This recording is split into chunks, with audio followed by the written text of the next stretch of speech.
Y bueno, para empezar la clase del día de hoy, como siempre vamos a, antes de grabarnos un grupo de casos clínicos en este caso, para después con la clase teórica, con ustedes ir viendo cuáles son las posibles decisiones que tenemos.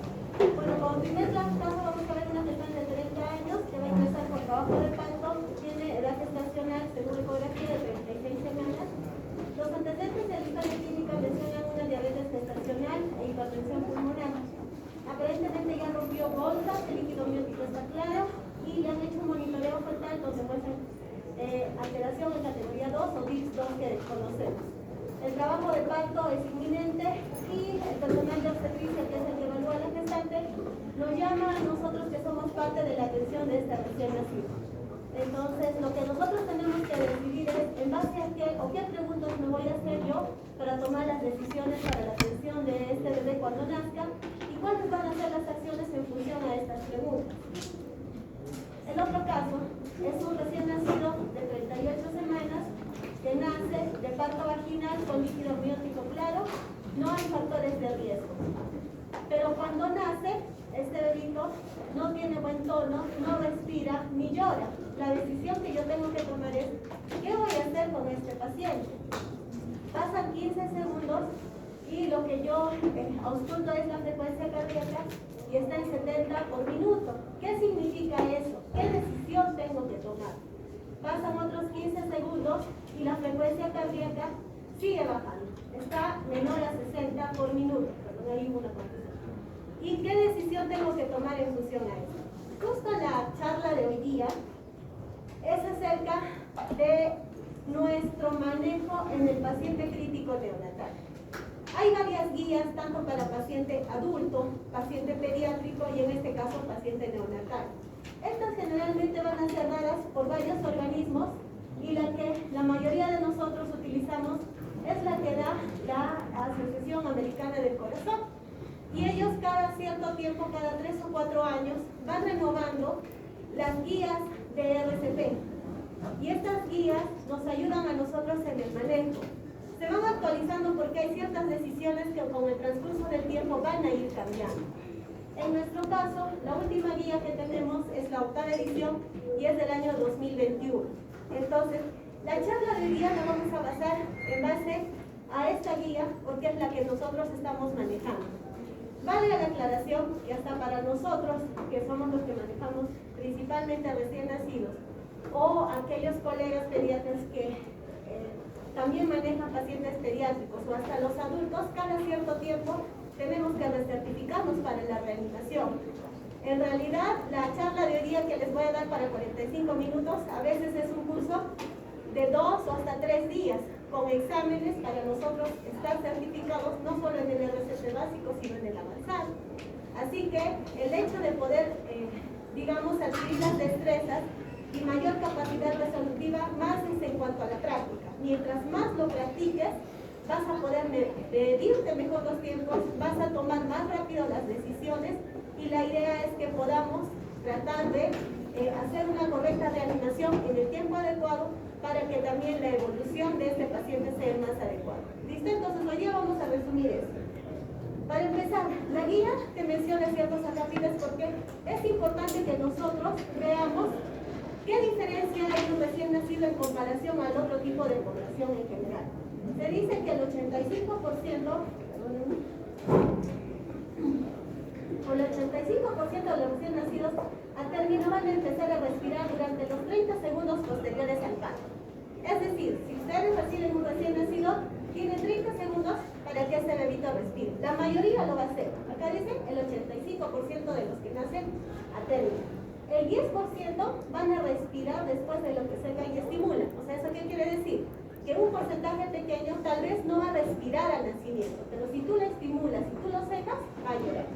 Y va a haber un 5% de estos pequeñitos que no van a responder ni al secado ni al estímulo y vamos a utilizar un tipo de ventilación que se llama presión positiva. Y otro pequeño porcentaje más chiquitito son los que van a tener que ser intubados porque probablemente no va a ser suficiente con la ventilación a presión positiva. 1 de 3 recién nacidos de cada 1000 partos que uno atienda, 1 a 3, desgraciadamente, van a tener que necesitar compresiones torácicas, o sea, es un RCP básico, y medicación que es el RCP avanzado. En conclusión, si ustedes van a atender 1000 recién nacidos, probablemente 3 de ellos van a poder necesitar un RCP básico y avanzado. Por eso es que tenemos que estar en la capacidad de poder resolverlo, porque nadie sabe si nos va a tocar a nosotros o no. ¿Listo? Entonces, generalmente cuando un bebito nace, tiene que llorar y tiene que tener buen tono. Pero no siempre pasa esto.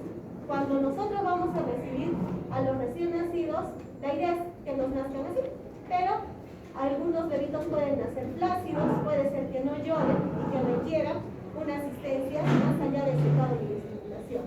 Entonces, la técnica con la cual el niño asfixiado se trate en los primeros minutos de vida puede tener consecuencias sobre el resto de su vida y afectar directamente la calidad de vida. Es lo que yo les decía, mientras más tenemos el poder resolutivo, vamos a mejorar la expectativa de vida de este paciente. Entonces, en nuestro caso, nos preguntaremos, ¿un RCP de un adulto es igual que un RCP neonatal? Entonces, acá vamos a aclarar algo. Recuerden que, por ejemplo, en el paciente adulto, la mayoría de paros que se dan van a ser a consecuencia cardíaca. Y esto va a secundariamente afectar a la parte respiratoria. En el caso de nuestros pacientes es al revés.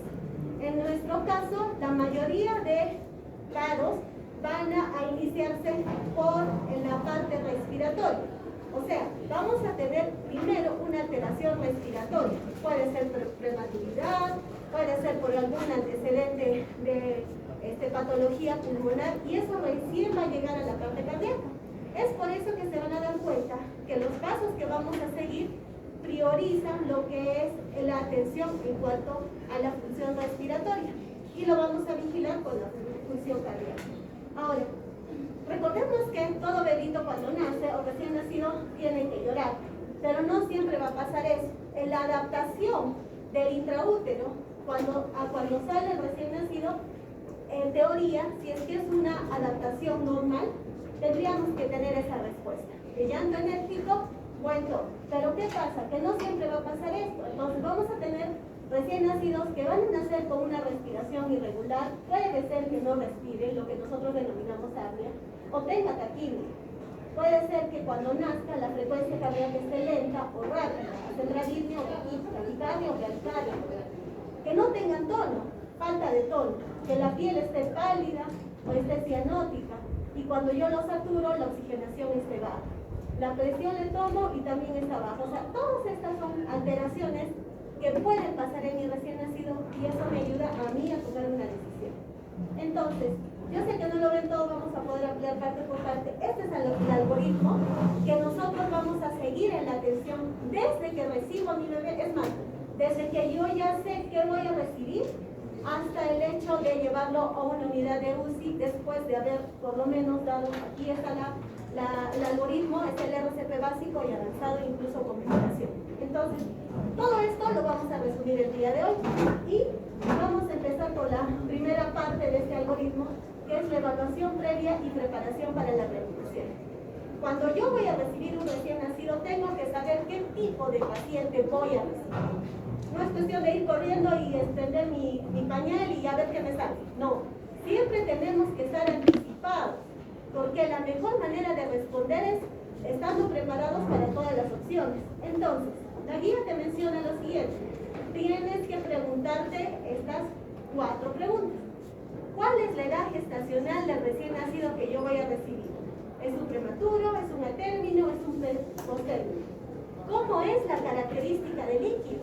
Por eso cuando ustedes van a ir a la atención de un recién nacido, ya sea un parto vaginal, lo que más nos fijamos es el líquido. Así sea cesárea, igual estamos mirando el líquido. Hay otros factores de riesgo asociados a este. ¿Qué otros factores? Entonces tengo que ver antes del parto o durante el parto. Ahorita les voy a mencionar cuáles pueden ser. ¿Cuál es nuestro plan con el cordón umbilical? Esta 4ª pregunta se ha adicionado en la última guía.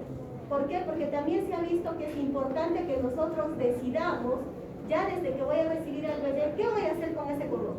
¿Le voy a hacer un clampaje tardío o voy a cortar inmediatamente? Entonces, de acuerdo a estas preguntas, yo tengo que ver cuáles pueden ser mis factores de riesgo, tanto prenatales como intraparto. Entonces, por ejemplo, factores de riesgo prenatales, habíamos mencionado la edad gestacional, si es un prematuro, si es postérmino, factores de riesgo, principalmente relacionados a la mamá, si hay preeclampsia, si hay hipertensión, ¿qué más? Si es una gestación múltiple. No es lo mismo recibir un recién nacido a recibir 3, ¿no? Tal vez un solo personal no va a alcanzar en este caso, necesitamos más personal. 2, si es que hay una anemia fetal, porque probablemente también eso nos va a conducir a que este paciente o este recién nacido no nazca en las mejores condiciones. ¿Cómo está el líquido? Si ya nos dijeron la parte de ginecología que está con polidramios o lididramios, si hay hidroxtetal, porque el hidroxtetal va relacionado con cardiopatía complejas y a veces el pronóstico no es tan bueno en estos bebés. Entonces tenemos que saber que probablemente van a necesitar una atención de resucitación. Si son bebitos macrosómicos, ¿quiénes son estos bebés? Los hijos de madre diabéticos sobre todo, o el otro lado, cuando tienen restricción de crecimiento intrauterino, ya sean asimétricos o simétricos.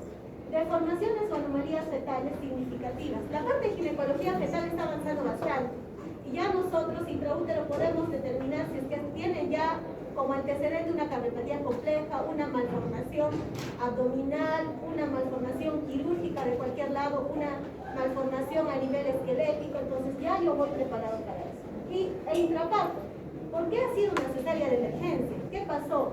¿Hubo sufrimiento fetal? Cuando tuvieron que utilizar Forceps, cuando el bebito nace de parto podálico o de nalgas. Entonces ahí yo tengo factores de riesgo. Cuando la frecuencia cardíaca fetal es en categoría 2 o 3, esos son los TIPS 2 o los TIPS 3, que me dicen que puede haber un sufrimiento fetal. ¿Cómo está la mamá? Si está recibiendo terapias con algún medicamento, por ejemplo el magnesio. Si ya se desprendió la placenta, ¿y cuánto tiempo? Porque eso también me dice si ese bebito va a nacer bien, mientras más horas pasan de desprendimiento, quien más sufre es el bebé. Entonces eso también me ayuda. La hemorragia intraparto, porque puede ocasionar corioamnionitis. Si esa mamá ya está con infección, probablemente ese bebé también va a nacer en mal estado. Si la mamá está utilizando algún tipo de opiáceos, si el líquido amniótico está con meconio, si hay prolapso de cordón. Miren ustedes todas las cosas que yo tengo que observar antes del parto.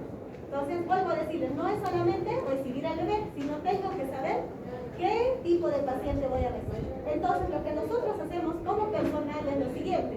Primero, tenemos que tener personal capacitado. Si nosotros estamos frente a una edad gestacional a términos, es necesario, o bueno, bastaría con un personal que es el que va a comandar el equipo de reanimación y un personal que es el ayudante. Entonces, yo tengo que verificar y tengo que decir y distribuir las funciones. Uno, tú vas a auscultarle, tú vas a monitorizar la frecuencia cardíaca y el que va a comandar es el que más o menos a medida que se va atendiendo al parto va decidiendo y va ordenando. Y otra cosa muy importante es el equipo o material. Muchas de las instituciones utilizan un checklist. La guía también recomienda tener un checklist como una lista para saber que no me falte nada. Porque en el momento que yo voy a necesitar algo, tengo que saber que lo tengo allí. Pasa que a veces necesitamos algo y todos corretean y nadie consigue lo que necesitamos. ¿Qué es lo que necesitamos? Y acá les voy a ir mencionando. Estas son, por ejemplo, esta es una guía de la Cayetano, que, por ejemplo, ellos mencionaban que si es que necesitamos en un RCP avanzado, podemos contar con 3 reanimadores y hasta un ayudante. Y cada quien tiene su función. Y también una lista de los checklists que nosotros necesitamos y cada uno para qué nos va a utilizar. Por ejemplo, si yo voy a intubar, necesito un laringoscopio, los tamaños de las palas, el tubo endotraqueal, qué tubos de tamaño endotraqueal, y que necesito para medir la cinta métrica, para fijar el tubo endotraqueal, la cinta adhesiva, para cortar la tijera. Todo eso me dice que tengo que tener todo en orden. Entonces, para no olvidarme, es mejor el checklist. Y ahora sí, vayamos en sí al RCP para poder avanzar rápido, porque esto sí es un poquito, tiene varias cositas que tenemos que ver. Entonces, cuando yo voy a tener un recién nacido, nace mi bebé, lo que yo tengo que lograr es eso, que ese bebito esté en contacto con la mamá, que esté bien rosadito, que esté bien activo para que pueda estar con la mamá. Vuelvo a mencionar, en la última guía que mencionaba, que no nos olvidemos del pensamiento del cordón. Entonces, Cuando la guía te dice aquí que tu bebé sí está bien, ha nacido al término, tiene buen tono, respira y llora, ese bebé tiene que quedarse con su mamá. Es lo que a todos quisiéramos que nos pase, ¿no? Es un bebito que respira, que tiene buen tono, entonces lo dejo en contacto con la mamá y de paso hago mi pensamiento cardíaco de cordón umbilical. Ahí abajo, por ejemplo, vemos un bebito, ¿ya? No sé si ven con la flechita, cómo es que está con buen tono, llora, y todos lo que están haciendo es estimularlo y secarlo, pero no siempre va a pasar eso, y esta es la otra cara de la moneda. Son bebitos que nacen plácidos, aparentemente no llora, está hipotónico. Entonces, la decisión que yo voy a tomar es la siguiente. Si nace, vuelvo a repetirles, con la mamá, pero si no nace bien, no tiene buen tono, no respira, no llora, lo que yo tengo que hacer es calentar, secar y estimular. Y si es posible, aspirar. Esta guía, por ejemplo, menciona que ya no, antes a todos aspirábamos secreciones. Ahora solo, si es que yo caliento, si es que estimulo y seco y el paciente no llora, puedo también estimular. Entonces vamos a esta parte. Cuando no llora, no respira, no tiene buen tono, lo que hago es llevarlo a un lugar, lo ideal es la servocuna para que no pierda el calor, y ahí yo tengo que atenderlo. ¿Y cómo lo atiendo? Tengo que estimular y secar. ¿Dónde se estimula y dónde se seca? Principalmente a nivel del dorso, a nivel de lo que es la cabecita, y tiene que ser un secado enérgico para que lo podamos estimular. Y otra cosa importante que tenemos que ver es la posición de la cabeza. Por eso es que el que comanda el grupo de RCP tiene que estar a la cabeza del paciente, porque esta posición no es adecuada. El reanimador primero, el primer reanimador tiene que estar a la cabeza para que puedas posicionar la cabeza del bebé. Entonces lo que haces es lo siguiente, hiperextiendes. ¿Por qué? Porque puede haber una apnea obstructiva, no hay buen pasaje de aire, por eso no está llorando tu bebé. Entonces la posición normal que nosotros llamamos es una posición de olfateo. Tengo que reubicar a mi paciente. Si es que con eso no mejora, lo que tengo que hacer es aspirar secreciones. ¿Cómo aspiro? Con la perilla o bombilla, aprieto y hago, primero aspiro en la boca y después en la nariz. Siempre tengan cuidado de ya introducir la perilla presionada. Y recién cuando estoy dentro de la boca, suelto para que pueda jalar las secreciones. ¿Listo? Entonces, no lloró, no respiró, no tiene buen tono. Lo que hago es estimular, secar. Y después de eso, ¿qué hago? Ya estimulé, sequé, posicioné, aspiré secreciones. Tengo que evaluar la frecuencia cardíaca. Todo eso para hasta el minuto, este es el minuto de oro. Tengo que lograr todo esto y antes del minuto o ya justo en el minuto, tengo que escuchar la frecuencia cardíaca. Y cuando yo escucho la frecuencia cardíaca, tengo que preguntarme si está más de 100 o menos de 100. Y el algoritmo te menciona lo siguiente. Tenemos dos opciones. Si está más de 100, nos quedamos tranquilos, seguimos estimulando y secando. ¿Y cuáles son las maneras de que yo pueda ver o digo, cómo puedo saber que tiene frecuencia más de 100 o menos de 100? Una forma es tener el estetoscopio a la mano y contarle por 6 segundos y lo multiplico por 10. Entonces la guía te menciona que podrías hacer esto con tu estetoscopio. La otra forma es también palpar el muñón umbilical. Una vez que se clampa, todavía se percibe el latido. Entonces, si es que estás en la punta del cerro, como el hospital nos va a tocar el próximo año, si no tienes un estetoscopio, esta es una maniobra, se puede decir, de último recurso, pero sí sirve. Entonces, se palpa el cordón y se puede percibir el latido, y también igual, lo cuento en 6 segundos y lo multiplico por 10. Entonces, lo ideal y lo que la guía menciona es tener un monitor. Por eso es que cuando ustedes vayan a la atención de recién nacido, tienen que tener un monitor que le están llevando. La última guía también menciona que este monitor incluso debiera tener electrodos para un EKG, porque el EKG no te va a engañar. Digamos, estás muy estresado y no contaste bien, no palpas bien. Entonces, siempre el mejor va a ser pues tener un monitor ahí, ¿no? Y más si es con EKG, porque es un valor real. A veces, ¿qué pasa? O está con mucha grasita, no hay buena, no se está bien, entonces todo nos puede pasar con este monitor. Pero a las finales, si nosotros tenemos cualquiera de estas ayudas, tenemos que ver si es que mi paciente, tenemos que decidir, ¿tiene más de 100 o menos de 100? Ya tenemos las herramientas con las cuales determinar esto. Entonces, Si mi paciente no tiene más de 100, o sea, frecuencia cardíaca menos de 100, no, si está menos de 100, 90, 80, lo que yo tengo que preguntarme, ¿por qué está menos de 100? ¿Tiene dificultad respiratoria? ¿Y cómo yo veo la dificultad respiratoria? Uno, si es que hay, por ejemplo, cianosis a nivel distal. Entonces, ¿ahí qué necesitaría? Necesitaría poder nosotros contar con un monitor para la saturación. Entonces, hay bebitos que les van a nacer, por ejemplo, así, con las extremidades cianóticas. Van pasando los minutos y miren cómo es que este bebito no recupera el colon. Entonces, yo puedo pensar que este bebé de repente está desaturando. Y por eso es necesario que yo le ponga un pulsoxímetro para saber cuánto es la saturación. Recuerden también que el bebé, ni bien nace, no van a lograr una saturación más de 90. La saturación depende de los minutos de vida. Yo al minuto, si a mi paciente lo saturo y satura entre 60 y 65, esa es una saturación adecuada para el primer minuto. No nos vamos a desesperar en darle oxígeno y esperar a que sature 100%. ¿Listo? A los 10 minutos yo tengo que tener una saturación entre 85 a 95.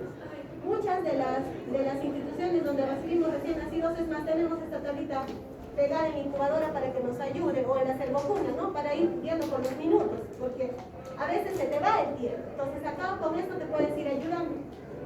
¿Y cuánto más yo necesitaría utilizar un pulsoxímetro? En este caso, para las maniobras de reanimación. Para confirmar mi percepción de cianosis, a mí me parece que está azul, pero en realidad de repente no necesito oxígeno. Y en los casos que voy a necesitar oxígeno, sea cual sea la forma de administración, sí o sí tengo que tener un pulsoxímetro o un saturómetro que llamamos nosotros. Más aún cuando vamos a requerir ventilación a presión. Entonces, mi bebito, frecuencia menos de 100. No, en este caso vemos si es que hay dificultad respiratoria y eso lo vamos a hacer saturando a mi paciente. Claro que aparte el examen físico para ver, ¿no? Si tiene retracciones subcostales, intercostales, aleteo, el test de Silberman nos va a ayudar mucho también a decidir si necesitamos oxígeno. Pero sí o sí necesitamos monitorear. Entonces, la fuente de oxígeno va a variar. Tenemos varias opciones. Esta es la que a veces utilizamos cuando vemos que está desaturando y colocamos un oxígeno a flujo libre. Hay otro tipo de oxigenación que es con la bolsa no autoinflable, que es como una mascarita y que tenemos con el oxígeno directo conectado a un blender. Entonces yo le pongo a la carita para que se pueda salir el flujo de oxígeno. La bolsa autoinflable no tengo por qué darle, digamos, ahí insuflaciones a la bolsa, por eso se llama así. O el tubo en T, que es el que más utilizamos nosotros, o los famosos neopac. Entonces ahí también podemos dar oxígeno a mi bebito, sí.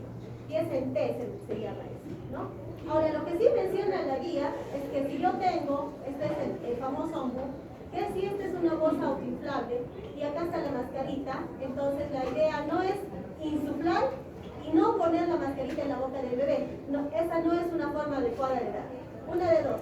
O le pones la mascarita e insuflas, o simplemente le pones a flujo libre sin insuflar el AMU, ¿no? Ahora, este es el blender que van a ver ustedes mucho en la atención de recién nacido. El blender es un mezclador. Lo que va a hacer es mezclar el oxígeno con el aire. Entonces, nos va a dar una adecuada FiO2 de acuerdo a lo que yo voy necesitando y les voy a ir mencionando porque es diferente entre un paciente a término y un paciente prematuro. No le puedo dar FiO de 100%. En realidad no es que no le pueda dar. No le debo dar un FiO de 100%. La hiperoxia puede causar daño neuronal, igual que la hipoxia. Entonces, por eso es que también esta guía ya te recomienda, si es un paciente prematuro o a término, cuánto de FiO2 tendrías que darle. Y el blender te ayuda a esto, porque la perilla te va desde 21 a 100%. Entonces, con eso tengo que trabajar. El mezclador, por ejemplo, en un paciente a término, se menciona que debemos empezar con FiO de 30 con un flujo de 10 litros. Este es el flujón. Este va hasta 10 litros y la FiO en 30 y con esa cantidad de oxígeno, con esa cantidad que yo he puesto en el blender, tengo que dar el oxígeno. Ahora, ¿en quiénes doy ventilación a presión positiva? Y acá vamos a pasar. Si mi paciente está que no respira o está boqueando y la frecuencia está menos de 100, Entonces yo tengo que pensar que este paciente necesitamos ventilación a presión positiva. ¿Y cómo voy a hacer eso? Entonces aquí tenemos las maneras en las que tengo que colocar a mi paciente para yo dar ventilación a presión positiva.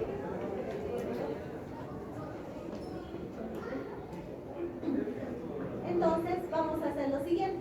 Voy a poner a mi paciente, dijimos en posición de olfateo, este es el primer reanimador. Miren ustedes cómo sella la máscara del paciente y cómo coloca su otro brazo en la bolsa inflable, y lo que hacemos es darle ventilación a presión positiva, y el ayudante o el reanimador 2 está auscultando. ¿Qué ausculta? La frecuencia cardíaca, porque lo que más nos importa a nosotros es que esa frecuencia cardíaca no caiga de 100%, y mejor todavía si es más de 100%. Entonces, si mi frecuencia cardíaca está menos de 100, el paciente no respira o está boqueando, yo tengo que darle ventilación a presión positiva, tengo que ponerle un monitor o pulsoxímetro, y probablemente el uso de monitor cardíaco que les había recomendado, que esta guía lo avala o lo menciona. Espero 15 segundos y después de 15 segundos vuelvo a escuchar la frecuencia cardíaca. Si sigue menos de 100%, algo está pasando con mi paciente. Entonces, acá lo que tenemos que hacer es no llegar a la frecuencia menos de 60 por minuto, porque en ese caso ya tendríamos que iniciar masaje cardíaco. Entonces, lo que tenemos que lograr es, ¿cómo yo me doy cuenta? ¿Cómo hago la ventilación a presión positiva? Algo muy importante es el sellado y darle un adecuado flujo. Mencionamos una FIO de 30 y un flujo de 10. Este es el Neopaf. Con este dedito lo que hacen es hacer como si fuera la bolsa, ¿no? Pero acá lo que haces es presionas, sueltas, presionas, sueltas. Hay dos tipos de mascarilla que puedes utilizar, las mascarillas anatómicas o las redonditas. ¿Cuál es la función de estas? Tienen que estar bien selladas y tienen que cubrir lo que es la nariz y la boca. Es su función. Si es que no están selladas y están fumando el aire por los lados, quiere decir que no le estás dando la adecuada presión. Y esa puede ser una de las causas por las cuales su frecuencia cardíaca no mejora. Entonces este es el Neopaf o el tubo en T. Miren, esta es otra forma de sellar.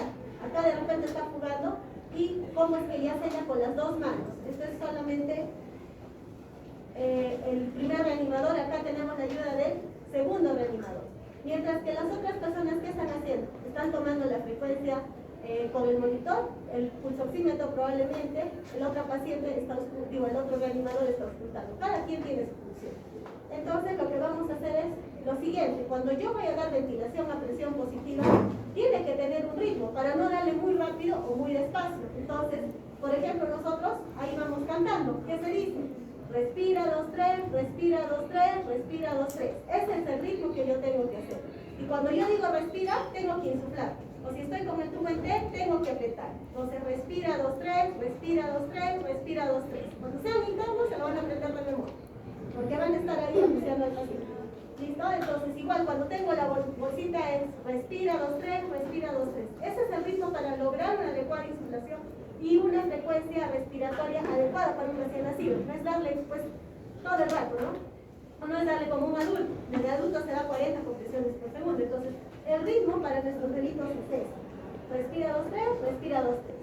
Lo que yo voy a hacer es, si empiezo con FIO de 30 en un paciente término, puedo bajar hasta un 21. En los prematuros, generalmente vamos a empezar de 30 y la mayoría nos quedamos en 30, pero si nos lo permiten, bajamos hasta 21%. Con este ritmo, lo que yo voy a lograr es una respiración de 40 a 60 por minuto, que es la fisiológica. Y también el Neopaf me va a permitir darle una presión de insuflación. Y la presión de insuflación puede ir en los pretérminos hasta 25 y en los atérminos hasta 30. Eso lo van a manejar ustedes mejor cuando vayan, vean un blender y vean un Neopaf, y ahí van a ver cómo es que se puede modificar. Es solamente programar. Igual la presión de distensión o la presión al final de la expiración, que generalmente en los atérminos se maneja con 5, y en los prematuros podemos ir hasta 8, porque su pulmoncito, sus alveolos son más duros. Y yo necesito más presión para que no se colapse ese alveolo. ¿Listo? Entonces, estábamos en la parte que le di la ventilación a presión positiva. Pasan 15 segundos, vuelvo a verla, a ocultar la frecuencia cardíaca. Si sigue menos de 100, ya me asusto, porque probablemente estoy en ventilación a presión positiva y lo que yo tengo que ver es si es que ya está más de 100. Si no está más de 100, yo ya tengo que pensar que este paciente probablemente lo voy a tener que intubar.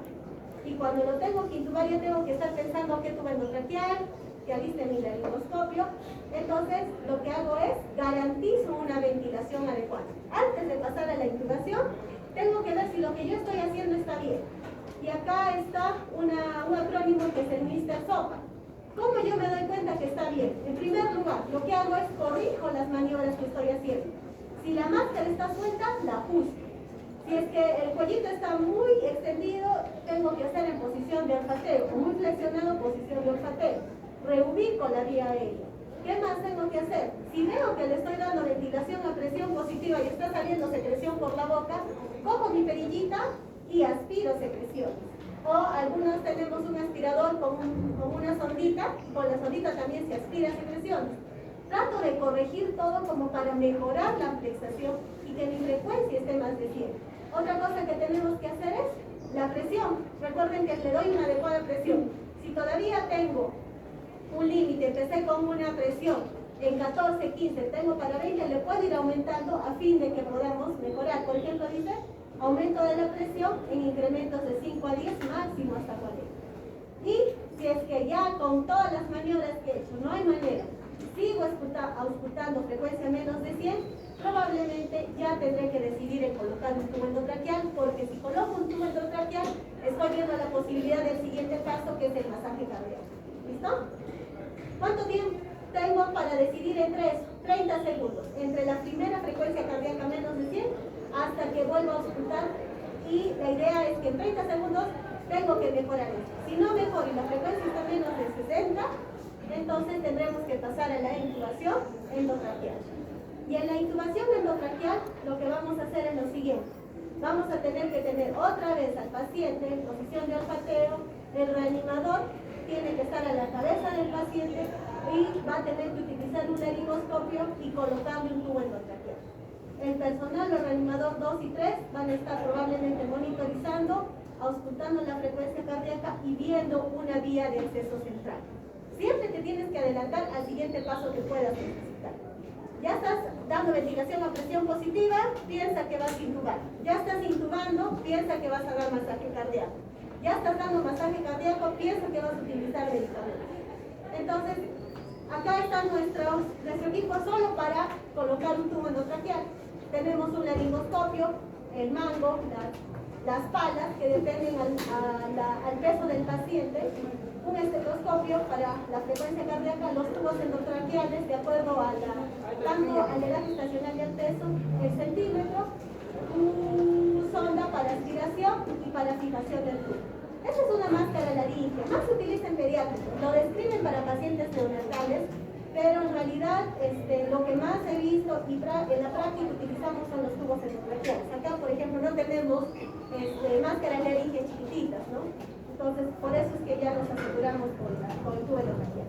El tubo depende mucho del tamaño, como les mencionaba, del peso y la edad gestacional. Hay de 2.5, 3, 3.5, entonces yo ya tengo que ver cuánto pesa mi paciente para pedir a mi personal que me está apoyando qué número de tubo me va a listar. Y eso se hace en la anticipación. El ponderado fetal aproximado ya me dice lista un tubo de tal número, ¿verdad? Lo que tengo que hacer con el tubo endotraqueal, con el laringoscopio, es tratar de ubicar la parte de la glotis. La posición que ven acá es que tenga una posición de olfateo. Muy hiperextendido o muy flexionado no nos va a dejar ver la glotis. ¿Y cómo tú vas a lograr eso? Tienes que tener una base firme y práctica.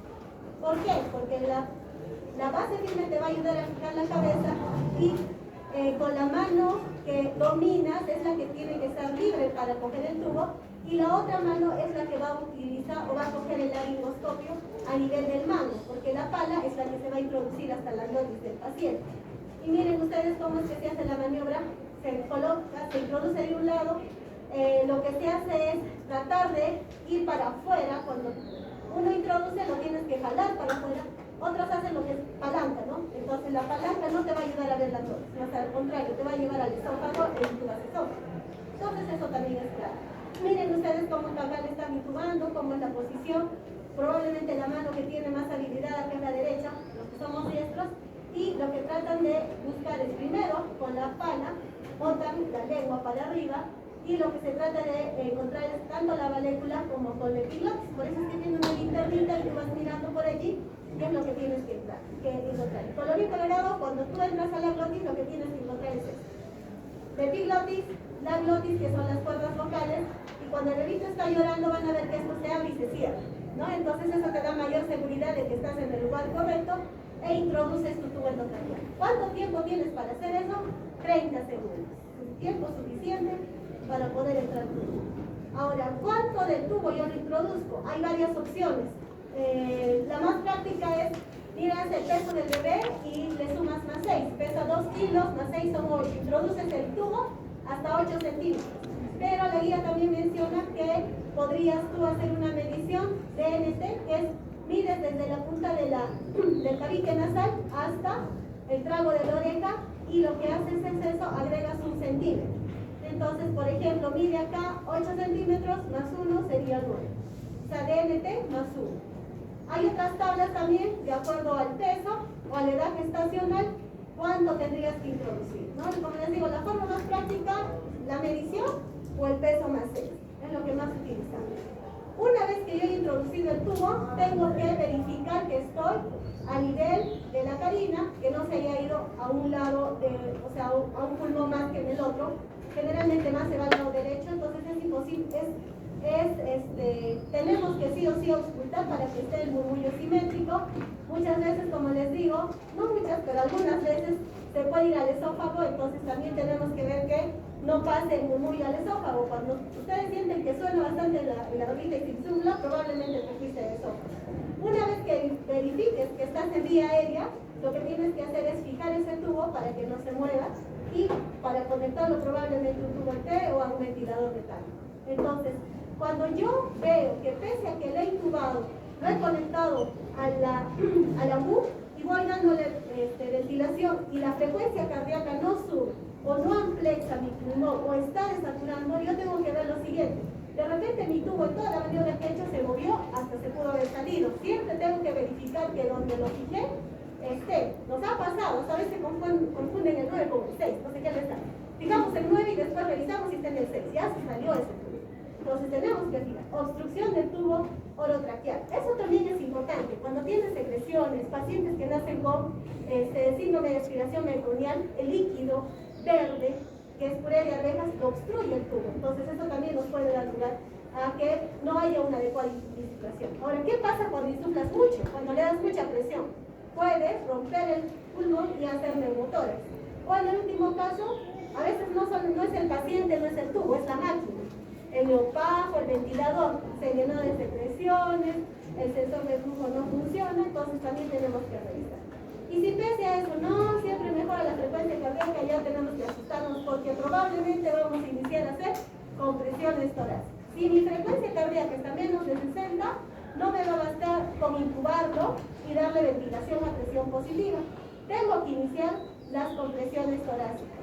Tengo que esperar que si en 30 segundos con la ventilación positiva insuflan los pacientes, los pulmones bien, pero si no, probablemente voy a tener que hacer la compresión. Hay muchas maneras de hacer la compresión. Vuelvo a decirles, esto es más práctica para poder tener una adecuada posición.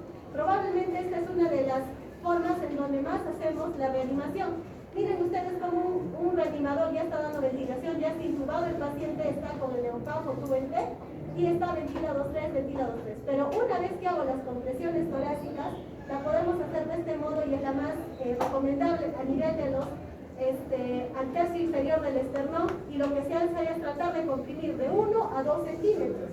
Y al iniciar lo haces con filo de zinc. Ahí vemos dónde es el área de compresión. La línea de los pezones son los que nos ubican y acá ponemos nuestros 2 deditos. Y lo que hacemos son, la compresión tiene que ser con los 2 pulgares, desde la cabecera de la cama. Esto es importante. ¿Y qué hace la compresión? Se pasa a la cabecera del paciente. Y el otro reanimador que estaba dando ventilación acá en la cabecera se pasa al lado. Ese es el orden que se sigue. ¿Y cómo se hacen las compresiones y la ventilación? Entonces acá tengo que coordinar con mi reanimador 2. Y esta es otra forma en la cual nos ordenamos. Cuando yo digo 1 y 2 y 3, estoy haciendo la compresión. y 1, y 2, y 3, y ventila. O sea, cuando yo digo ventila, el reanimador 2 tiene que insuflar. Entonces el trabajo es de a 2. Y 1, y 2, y 3, y ventila. Y 1, y 2, y 3, y ventila. Entonces así trabajamos. ¿Para qué? Para que lo que hagamos es, cada sitio que yo estoy cantando, cada ciclo dura 2 segundos. Entonces, al final del minuto vamos a dar 90 compresiones y 30 respiraciones. Es lo que tenemos que lograr. Y con eso ya nuestra frecuencia cardíaca de menos de 60 tendría que mejorar. Entonces, con eso tendríamos que lograr la frecuencia más de 60. Y si sigue menos de 60, ya tienes que ir pensando en el siguiente paso. ¿Cuál era? Colocarle un acceso venoso. Porque probablemente vas a necesitar medicamentos. Y lo que hacemos aquí es lo siguiente. Tenemos que utilizar medicamentos. A la cabeza el medicamento que se utiliza de elección es la adrenalina. Entonces yo tengo que tener una vía central. ¿Cuáles son las vías centrales de acceso rápido en los recién nacidos? El cordón umbilical siempre nos ayuda. El acceso venoso umbilical es el que manejamos de primera línea. Si es una cateterización umbilical de un paciente prematuro, de un paciente hipoglicémico, peso bajo que necesita nutrición parenteral, esos generalmente los hacemos después de estabilizar, todos tranquilos en su incubador. Pero en el caso de RCP, esto sí es prioridad. Entonces, si es una cateterización programada, primero puedo cateterizar las arterias o una arteria y después la vena. Pero si estoy en RCP, lo que más me urge es tener un acceso central. Entonces lo que yo primero tengo que hacer es ubicar mis dos arterias y mi vena. Y priorizo mi vena y pongo un catéter umbilical en la vena. ¿Para qué? Para que por ahí podamos infundir los medicamentos. El acceso intraóseo también lo menciona la guía, no es muy utilizado por nosotros, pero sí se puede hacer en los recién nacidos satélites. Prematuros se prioriza la cateterización umbilical. ¿Listo? Igual miren cómo es que también lo que se logra aquí es generalmente utilizamos el miembro inferior, ya sea derecho o izquierdo, a nivel de las piernas, y lo que se logra es entre el tercio superior de la tibia, y hay agujas que son intraóseas. Acá generalmente no las tenemos, nos ayudamos con otro tipo de agujas o trócares y se hace una fijación por donde también se pueden administrar medicamentos. Esto más se hace en paciente pediátrico, pero también la guía lo menciona en una tema. Aquí ya está la fijación, ya han puesto su catéter, lo han fijado, miren cómo está cogiéndolo. Y de ahí, ¿qué más? ¿Qué medicamentos voy a poner por ese catéter? Como les dije, a la cabeza el primer medicamento que vamos a pensar es la adrenalina, y las dos viene de 0.1 en 1 mililitro, o sea 1 miligramo en 10 mililitros. Generalmente lo que hacemos es preparamos jeringa de 1 mililitro, jalamos de la adrenalina 0.1 y lo ponemos en 1 mililitro. Y lo que vamos a calcular es las dosis. Aquí está la dosis. Puedes poner intravenoso o puedes poner endotraqueal. Si pones intravenoso va a ser por el catéter umbilical. Mientras puedes ir cateterizando, y el paciente está a frecuencia menos de 60, y tú sugieres iniciar con endotraqueal, también se puede hacer, y lo que haces es darle a 1 mililitro por kilo. ¿Cómo preparas? Generalmente el endotraqueal, una jeringa de 3 a 5 mililitros, y hay que etiquetarla, y cuando yo, por ejemplo, mi paciente pesa 2 kilos, 2 por 1 mililitro por kilo, 2 mililitros por endotraqueal. Pero si es endovenosa, la dosis es 0,2 mililitros por kilo. Entonces pesa 2 kilos, 0.4 mililitros de adrenalina por vía endovenosa. ¿Cuántas veces puedo poner? Las veces que sean necesarias, cada 3 a 5 minutos. Generalmente ponemos bolos de hasta 2 o 3 podemos poner bolo de 2 hasta 3 veces, por el tiempo, porque se van a dar cuenta que el RCP también tiene un tiempo. Si ya te pasas del tiempo y tu paciente ya no hay latidos, no hay frecuencia, probablemente ya no va a responder al protocolo. Entonces lo que nosotros hacemos es tratar de administrar, ya sea intravenosa, de forma rápida. La adrenalina es bol, lo colocas y después de eso como que lo empujas con un suero fisiológico, 3 mililitros para que pueda llegar al torrente sanguíneo. Y la idea es que supere los 60 latidos por minuto con la adrenalina. Entonces podemos repetir de ahí 5 minutos o después de 3 minutos. La endotraqueal generalmente son solo se utiliza una vez porque después las tendríamos que hacer con vía venosa. Y aquí más bien no hay bolo, ¿no? Porque en realidad como das dando ventilación a presión positiva, por presión ya va pasando la adrenalina y se va a localizar y se va distribuyendo a nivel pulmonar y de los vasos. ¿Listo? Expansores de volumen. Como recordarán, el medicamento de elección va a ser la adrenalina. ¿En quiénes voy a necesitar expansores de volumen? En aquellos que yo esté pensando un shock hipovolémico. ¿Quién? La mamá que hizo hemorragia a nivel fetal, materna, aguda, hemorragia de base previa, laceración placentaria, prolapso de cordón umbilical, todos ellos van a generar un shock hipovolémico. ¿Y cómo te vas a dar cuenta? Tu paciente cuando nace está pálido, el hielo capilar está prolongado, los pulsos están débiles, y en este caso, nuestro expansor de volumen de elección es el cloruro de sodio. ¿Cuánto se coloca? 10 por kilo. Cargas una jeringa de 30 a 60, lo etiquetas y lo puedes poner bien intravenosa o intraósea también. Y la administración se hace de 5 a 10 minutos, pero valga la aclaración, esto es un paciente atérmico, porque si esto haces en un prematuro, el flujo sanguíneo con presión muy rápida puede dañar la circulación a nivel de lo que es sistema nervioso central, porque es diferente que un prematuro y puedes causar hemorragia cerebral. Por eso es que, no tanto por el cloruro, sino porque le estás dando muy rápido, el flujo es muy alto. Entonces, en este caso, lo que hacemos es lo siguiente: que los atérminos lo puedes dar como igual en 10 minutos, pero un prematuro, si lo necesitas, media hora hasta en una hora lo tienes que pasar. ¿Listo? 20 minutos recomiendo que sería lo óptimo para pasar. ¿Listo? Ahora, ¿qué diferencias hay entre un atérmino y un prematuro en la reanimación? Un prematuro va a necesitar más reanimación que un atérmino, sí.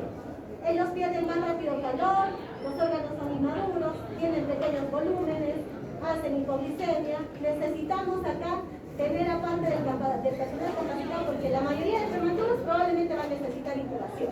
Por eso es que estos pacientes debieran nacer en un establecimiento en que se tenga todo lo que es necesario para alguna atención de un recién nacido prematuro, desde un RCP avanzado hasta una unidad de UCI. También tenemos que contar con bolsas térmicas, bolsas autoinflables y otros dispositivos como el CPAP. Entonces, esta es la bolsa, por ejemplo, que ponemos para aislamiento, disminuir la pérdida de calor. Como le ponen y ahí está conectando la CPAP. Miren, este chiquitito de menos de 1 kilo parece. Y cuidados posteriores, recuerden que si un paciente nos ha hecho, hemos ido hasta el RCP avanzado, probablemente va a haber compromiso a nivel de todos los órganos blancos, a nivel del sistema respiratorio, cardiovascular, endocrinológico, gastrointestinal, renal, neurológico. Todo eso tenemos que monitorizar después de haber dado las maniobras de RCT básico y avanzado. Consideraciones especiales: cuando tú vas a dar mucha ventilación a presión positiva y tu paciente no insufla, la frecuencia cardíaca no levanta, auscultas y no hay murmullo, pasa a disminuir en un lado, puede hacer que hayas hecho neumotórax. Hagas lo que hagas, la frecuencia se te va a ir bajando y probablemente ese paciente pueda fallecer. Lo que tú tienes que hacer en ese momento es colocarle un drenaje torácico y con eso le salvas la vida y automáticamente la frecuencia cardíaca te va a ir más despacio. Entonces, ¿esto cómo tú lo vas a sospechar? La placa nos ayuda, ahora nos estamos ayudando con ecografía torácica para poder diagnosticarlo en el momento. ¿Listo? Otra de las patologías que vamos a tener en el paciente: le estoy dando ventilación a presión positiva y nada no flexa el pulmón, la frecuencia cardíaca sigue cayendo, puede ser que también tenga una hernia diafragmática. Es más, en pacientes con hernia diafragmática ya no se da ventilación a presión positiva mucho tiempo. Lo que se trata de, ni bien nace, se intuba, se conecta a ventilación mecánica al ventilador mecánico para darle una adecuada presión y acá el cirujano no tiene que solucionar la vida. ¿Listo? Otra patología que vamos a ver son las disraquias de columna. Por ejemplo, los meningoceles, ¿no?, que pueden ir asociados a la columna. Esas también son otras patologías que nos ayudan a decidir a nosotros vamos a ver. Ya las malformaciones como la gastrosquisis, el onfalocele. Aquí también hay que tener cuidado, porque en este paciente, si yo le voy a dar ventilación a presión positiva, ¿qué va a pasar?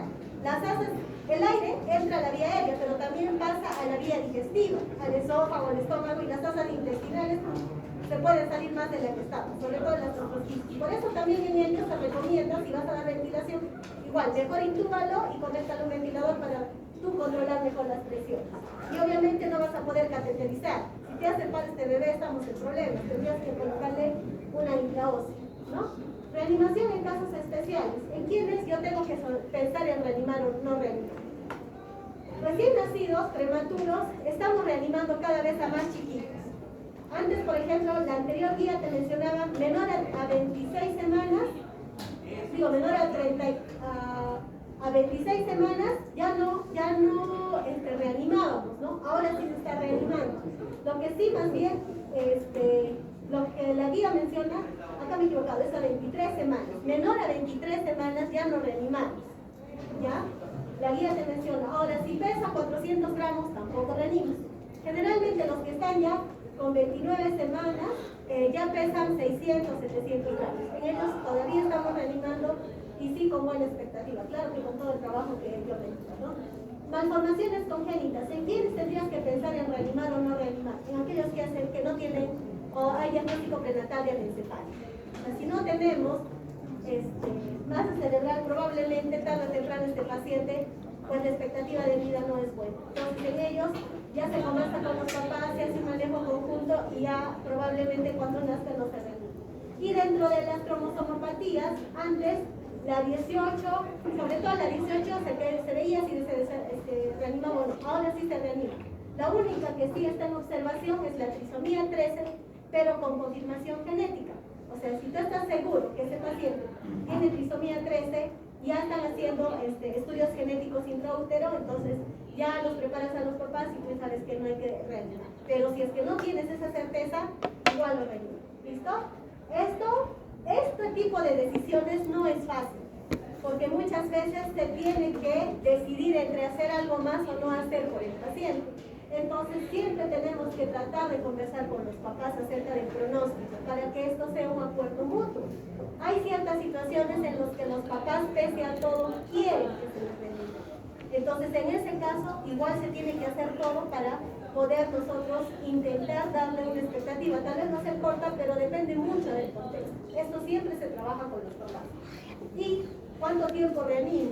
Si mi paciente desde que nació no escucho ni un latido cardíaco, he hecho todas mis maniobras, me he ido hasta el básico y avanzado, le he puesto adrenalina, catéter, todo, y ya voy 20 minutos, o bradicardia menor a 60 por más de 20 minutos, desde que empecé, bajó 100, menos 60, empecé con 60, le di de PP, lo masajeé, le puse la adrenalina, y mi paciente ya voy 20 minutos menos de 60, entonces ahí se termina la reanimación. ¿Listo? Eso sería todo y vamos a pasar a nuestras preguntas. Ya. Como es la última guía, obviamente han visto también lo del COVID. Ha sido una cosa medio complicada manejar gestantes en el COVID.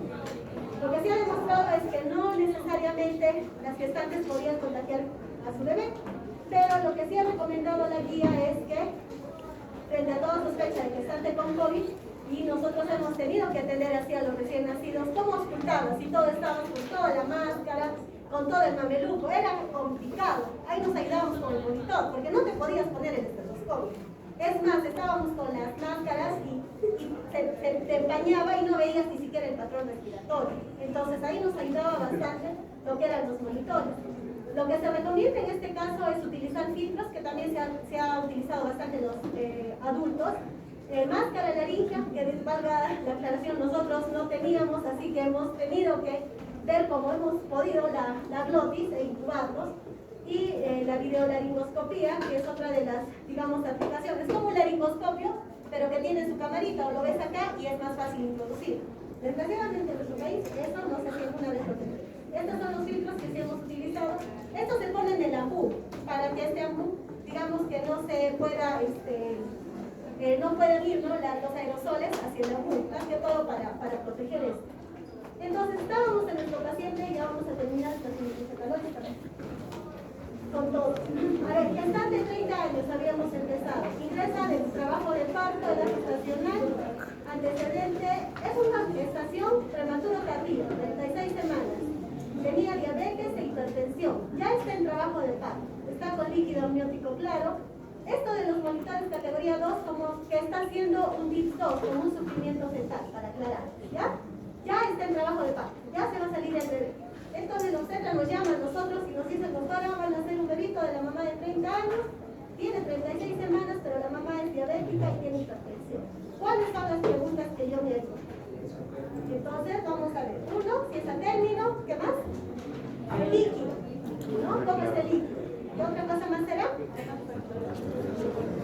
¿Cuáles son los factores de riesgo? ¿Cuáles son?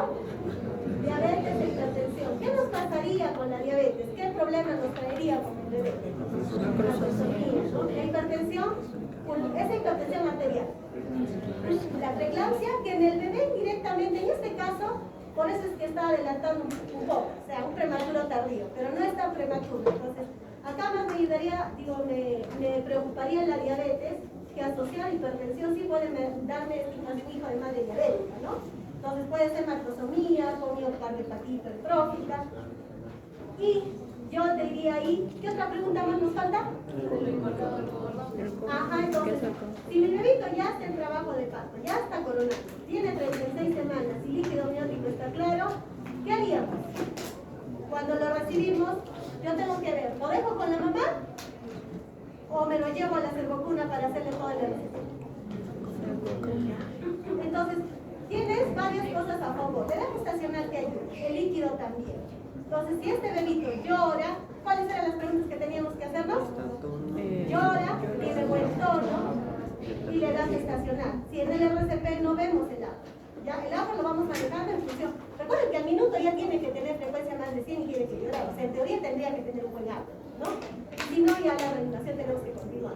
Entonces, por ejemplo, en este bebé, ¿qué acciones yo tomaría? Uno, sí tengo que estar preparado. Llamo a mi equipo, digo, ordeno, y ordenar es curioso porque te dan una lista y te dicen ya, vamos a hacer 3 reanimadores, vamos a recibir este bebé. Yo soy el reanimador 1, yo me voy a encargar de recibir al bebé. Tú eres el reanimador 2, tú vas a escucharle los latidos cardíacos, y tú eres el reanimador 3 y tú vas a ponerle el monitor. Es así como nos organizamos. Si voy a hacer ventilación a presión positiva, digo ya, yo voy a, pásame el tubo, el colega que está a mi lado ya está viendo si es que voy a necesitar hacer compresiones, el otro colega ya está viendo cómo está el cordón, si es que tienes, a veces pues están, como les digo, a veces están bien impregnados en meconio, o las basecitas son bien delgaditas, entonces ya tienes que ir viendo si el cordoncito está apto como para hacerle la cateterización. Entonces mis preguntas van a ir en función al tipo de paciente que estoy recibiendo. Y cuando yo tengo que tomar la acción, siempre tengo que preguntar si este bebito ha nacido en su tiempo, si tiene buen tono y si respira. Entonces en el supuesto, a ver, yo les digo, este bebito ha nacido bien. ¿Qué quiere decir ha nacido bien? Ha nacido con buen tono y ha respirado. ¿Qué haríamos? Con la mano, ¿no? Contacto y pinzamiento tardío. Listo. Ahora, ¿qué pasa si este bebé nació con 36 semanas con 4 kilos y con una dificultad respiratoria severa y está todo cianótico, no solo las extremidades? Entonces tengo que ponerle un pulsoxímetro y recuerden ser en la frecuencia cardíaca. Antes del minuto tengo que ver que esa frecuencia está más de 100 o menos de 100. Y si está menos de 100, ya no lo puedo dejar con la mamá. Me lo tengo que llevar y ya tengo que monitorizarlo en la servocuna y probablemente, ¿qué tengo que hacer? Ventilación a presión positiva. Cuando yo voy a tener un bebito con menos de 100, siempre traten de estimular y secar. A veces solo se deprime el bebé porque no maneja bien secreciones. Entonces el primer paso siempre va a ser secar y estimular, ¿ya? Y si es que pese a eso no responde, aspiren secreciones, y pese a eso no responde y la frecuencia está menos de 100, tenemos que dar ventilación a presión positiva. Listo. Esas son las acciones que tomaríamos. Ya, y bueno, si nos pasa que ya todo el algoritmo, si nos va catastrófico, ya tenemos que terminar el todo lo que nos hacemos, ¿no? Ahora, a ver este otro caso. Habíamos mencionado al inicio. Nace con edad gestacional 38 semanas, líquido amniótico claro, no hay factores de riesgo. Está fácil, ¿no? ¿Qué hacemos ahí? Con la mamá. Ya, y pinzamiento tardío. Pero, les cuento que cuando nace este bebé, es lo que yo puedo pensar, es a término, está en trabajo de parto, ya dices tú, no puede pasar nada, lo voy a dejar con la mamá. Pero ¿qué pasa? Cuando vas a ver a la gestante, bueno, a la paciente que ya está dando parto, porque este puede ser un parto vaginal, te dice, cuando nace no hay tono. No sé quién esta semana hemos tenido un bebito que ha nacido así en el honor. Algún grupo de ustedes les ha tocado. No tiene buen tono, no respira, no llora. De verdad que nos ha pasado. Y líquido verde, pura diabetes. Entonces ahí sí ya me asusto, ¿no? ¿Qué hago? Llamo al doctor. Tú eres el doctor. doctor, así que tienes que actuar, ¿no? Entonces, más tú eres el reanimador 1, todos te van a esperar que tú decidas, ¿ya? En la punta del cerro les va a pasar eso, ¿listo? Entonces, lo que tenemos que hacer es, si tiene un paciente atérmico, pero no tiene buen tono, no respira, no llora, en otras unidades, y tal vez esto para aclarar, ya están tratando de tener un tipo de servocuna que puede ser tipo transporte. La gestante está acá, ya sea parto, normal, cesárea, y lo ponen encimita, como si fuera esas mesitas como para comer. Lo ponen encima y tiene todo, o sea, es como una servocuna, tiene el Neopaf, tiene tu blender. Entonces, si el bebito sale bien, lo ponemos ahí para que no pierda calor. Incluso la mamá puede hacer pisamiento también. ¿Ya? Si es un atérmino, igual. Y si es que el bebito nace así, ahí mismo, al lado, encima de la mamá prácticamente, lo haces a un lado al ginecólogo y ahí tú puedes hacer las maniobras de reanimación, tratando de conservar lo que es el pisamiento tardío. Pero en nuestra realidad no lo tenemos. Entonces la guía también dice eso, si es que no tienes esa posibilidad, que ahora sí ya están teniendo los países desarrollados, se podría decir, nosotros seguimos teniendo que hacer, cortar el cordón, llevarnos a una servocuna, colocar la cabeza hacia el lado del reanimador 1, hiperextender, estimular, aspirar secreciones y auscultar la frecuencia cardíaca. ¿Listo?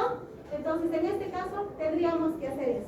Pasaron 15 segundos, la frecuencia está menos de 70. Ya estimulé, ya sequé, ya le saqué las secreciones. Pasaron 15 segundos, la frecuencia está en 70. ¿Qué hacemos?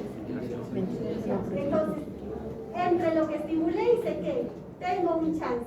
Recuérdense del Mr. Soap. Si es que yo a mi bebito ya le estoy dando ventilación a presión positiva y no mejora, tengo que ponerme a pensar y decir, creo que algo no estoy haciendo bien. Corrijo. Hiperextiendo, posición de salteo, sello bien mi mascarita, veo si está habiendo secreción, otra vez saco la secreción, veo cómo está mi blender. ¿Ha pasado? ¿Necesita ventilación? No, el tubito ese de oxígeno que va conectado se salió. ¿Y por qué no responde el blender? Todo el sistema también tengo que revisar. Y con eso tiene que mejorar. Si con eso no mejora, ¿qué dijimos? Compresiones, ¿no? Pero cuando la frecuencia cardíaca ya está con menos de 60, menos de 60 es para medicación. Si 2 veces escucho la frecuencia menos de 100, a la primera doy ventilación a presión positiva. Escucho otra vez menos de 100, corrijo, menos de 100, ya ahí sí tengo que hacer las compresiones. Con compresión y latidos menos de 60 ya tengo que colocar medicación. ¿Listo? Entonces más o menos es lo que vamos a recordarles acá. Es la última partecita de la respuesta.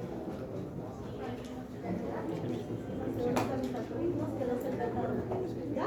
Entonces, frecuencia cardíaca menos de 60, ya tuvo compresiones, y si ya otra vez menos de 60, caballeros, medicamento. ¿Listo? Entonces, tengo 1 minuto para resucitar a mi paciente y tengo 20 minutos para que todo esto me funcione. O sea, en media hora ya mi paciente tiene que estar con buena frecuencia, con buena saturación. ¿Listo? Y si es que en 20 minutos no responde, probablemente ya no va a responder. ¿Ya? Entonces, eso sería todo.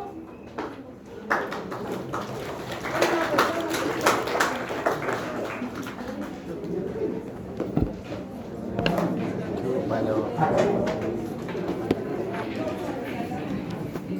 Clases de teoría, papu.